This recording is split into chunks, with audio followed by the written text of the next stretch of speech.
Hello guys, welcome to my YouTube channel. Today we'll be talking about something that is really important for our kids learning but is often overlooked. And that's, why do our kids forget what we are sure that they have already learned? As parents and educators, we do a lot to support our kids learning, and we want to be sure that they are able to reach their full potential, but sometimes they just can't remember what they have learned. So do you ever wonder, or have you ever noticed that the child is forgetting what they have already learned? Do you want to know what it is that you can do to make this better and make sure that they're retaining the information that they have received? Come with me and let's dive right into it. Let me tell you that this is a problem that can birth other problems. For instance, when a child is unable to recall something that they have learned and they are sure that they have learned it, they can start to feel frustrated. Their confidence in their ability can start to dwindle. They can start to feel like they're not good at a particular subject, and that can give them a fixed mindset about themselves, and it can even bring forth a lack of motivation.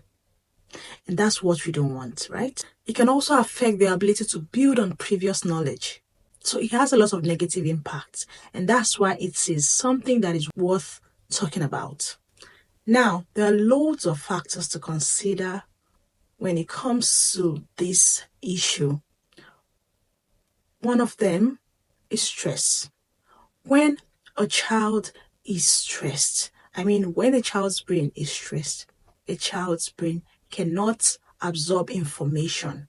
For instance, if a child's parent or teacher is yelling at the child, thinking that would make it easy for the child to learn or retain information, no, the child is going to be stressed and will prioritize survival at that point. Their brain will not soak up whatever it is that is being taught to them at that particular time. So you want a child's brain to be stress-free so that they can soak up the information they're getting at that particular time. And that's almost the same thing for sleep. When your child is not getting enough sleep, their brain cannot consolidate the information they're getting. So sleep and stress. I've said two things. Now, 3, you must understand that children do not just need information, they also need experience.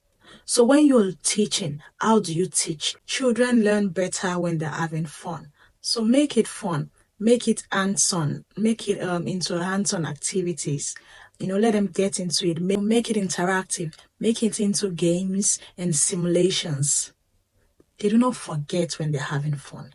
You do not want to teach with a pattern. It becomes boring. Bear in mind that children have short attention span.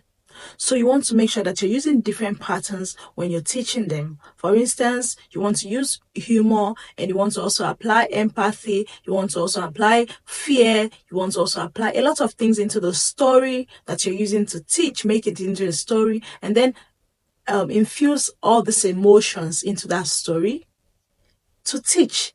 Now that enables the information you're passing across to stick. When you say, when you waste water, the earth suffers, all of those things are like, I do not want the earth to suffer. They hear that word suffer and that scares them and they don't want that. The information sticks. Repetition. You want to ensure that they hear what they have just learned again and again and again. Play it in a song, let them watch it, let them listen to it, let them read it again. Provide opportunities for them to listen to it again and again. And these are a few factors that you want to consider if your child is struggling with information retention. If you love this video, share it, subscribe to my YouTube channel, and don't forget to watch the rest of my videos that are already here on this channel. Cheers.